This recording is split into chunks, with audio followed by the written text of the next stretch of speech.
44. Church government.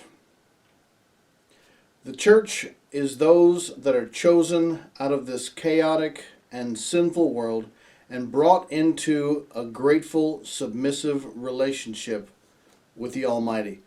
This is the church, those that are called out, the ecclesia, called out of this world system to hear from their king. It's originated as a Greek term when the Greeks would get together in the Roman-controlled cities and they would hear news from their country. They would hear news of their own situations, what was affecting them, what was affecting their families, what was affecting their citizenship, which was Greece, in the Roman domain. Now, as Christians, we hear from heaven at church as we are involved in the ecclesia, the move of God on the earth, and we take our cues, we take our instructions from God.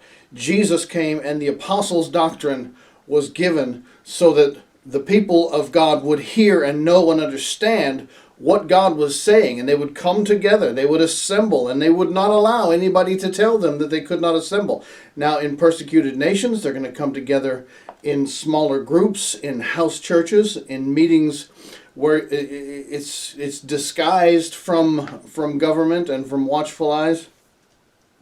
And this may be the case where you are. That's okay, but do not forsake the assembling of yourselves together. And Jesus commissioned the 12, and he said, listen, you guys go and you guys run this thing on the earth. And the people of God, the church, heard the apostles. And I'm not going to get into church governments and constitutions and bylaws and who elects who. What I'm referring to is the book of Acts. And if you have a heart to hear and receive and to love God, then you will have a heart to come in and submit under church government and the will and the wisdom of the apostles, the prophets, evangelists, pastors, and teachers. And the elders that rule well. So we're going to bless you with this revelation.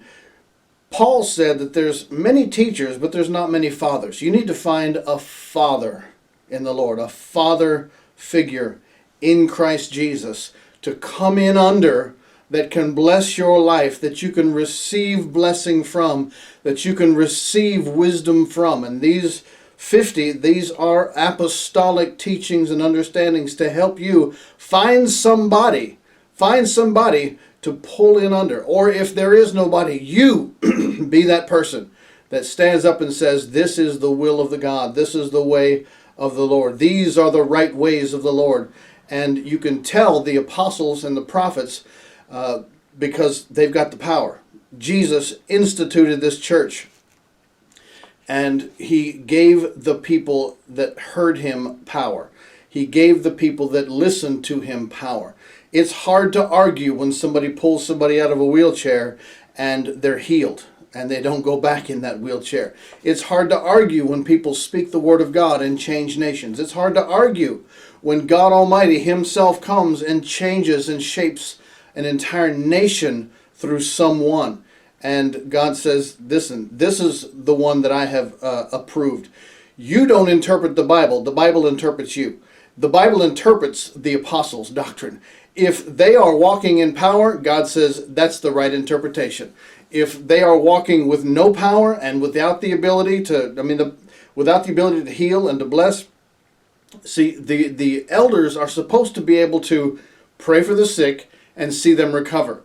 And if somebody is weak in the faith, they come to the elders, but the prayer of faith will save the sick, and the Lord will raise them up. And if there's any sins, if there's been any sins against the church, against God, against Jesus, it will be forgiven, and you come in under that authority. The Bible says as apostles, we're not rulers over your faith. We're not supposed to be mean and harsh, but we are helpers of your joy. We are here to lift and to bless and to cause you to have a perfect and wonderful and amazing relationship with the Father through Christ Jesus and through the proper right doctrine.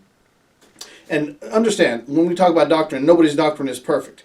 I believe that first thing God's going to do with all of us when he gets us up there is sit us all down and straighten us all out, because nobody's perfect, but we get along. Love is the bond of perfectness. The Bible says, read Ephesians 4, it doesn't say much about doctrine. It says we're going to come into the faith together. We're going to be brought into the faith of the Lord Jesus Christ, faith of the Son of God, and into the love of God.